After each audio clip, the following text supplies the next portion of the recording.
No animal products, no refined grains, extremely low salt, sugar, and fat. Another way to say that same thing is two words: whole plants.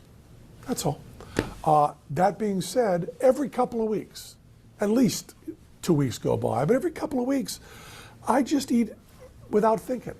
I eat, my son says, come on, Dad, eat like a man. I'll have a pizza with him. I'll have a hot fudge sundae with my daughter. If there's a special occasion, I haven't gone off program in 2 weeks, I'll eat whatever. When I'm in New York, if I haven't had anything in 2 weeks, I'll have a slice of really great pizza or maybe a little bit of corned beef on rye.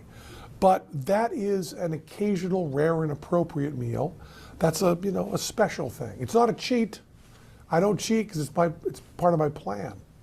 The weird thing is, though, after the microbiome changes and after the taste is reset, I do not crave donuts. I do not crave pizza. I do not crave ice cream or hamburgers.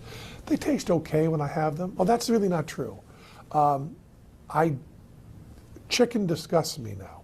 I used to love chicken, fried chicken, chicken and waffles. It's kind of disgusting to me. Eggs kind of disgust me. Steaks, I liked for a while, and now that's kind of fading away, even hamburger.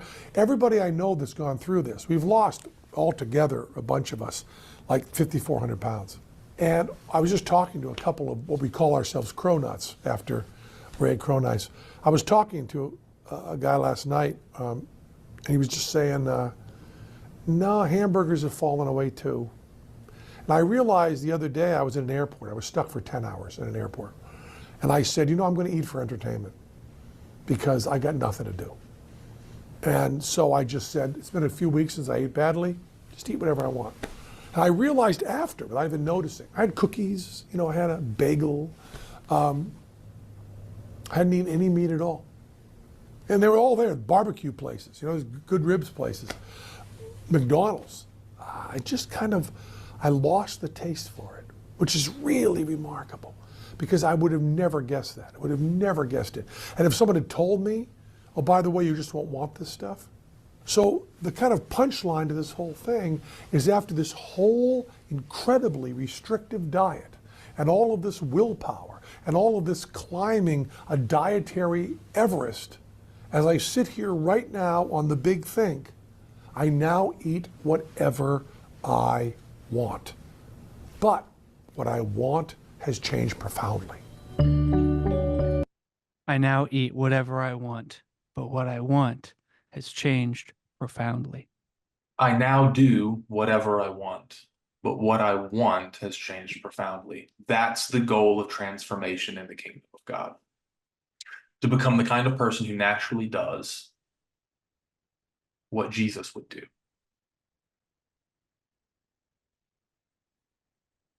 It's the changing of the automatic responses against the kingdom of God to free the apprentice of the domination or enslavement of their old habits, thoughts, feelings, and actions to automatic patterns of response that were grounded in their embedded social self during the long life outside the kingdom, to the things that will be in alignment with the kingdom among us.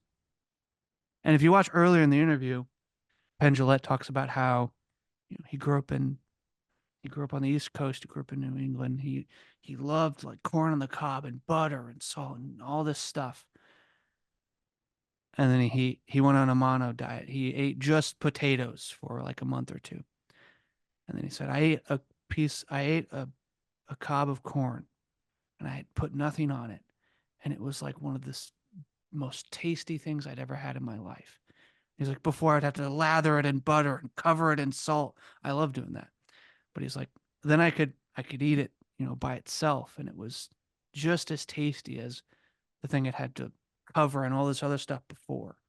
Because his taste buds had literally got reset. He wasn't habituated to all the salt and the sugar and all that anymore. It's the same thing that's going on here. You'll lose the taste for it because it gets replaced with something else, a different kind of desire. A heavenly desire. That's the goal.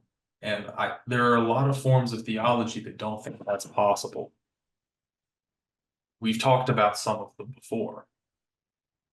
But I Yeah. think that Jesus' words in all of the Gospels, particularly in Matthew and in parts of Luke, demonstrate, honestly, John and Mark too, demonstrate the exact opposite. That is the call of the kingdom, is to live in a different reality, develop the taste for something else.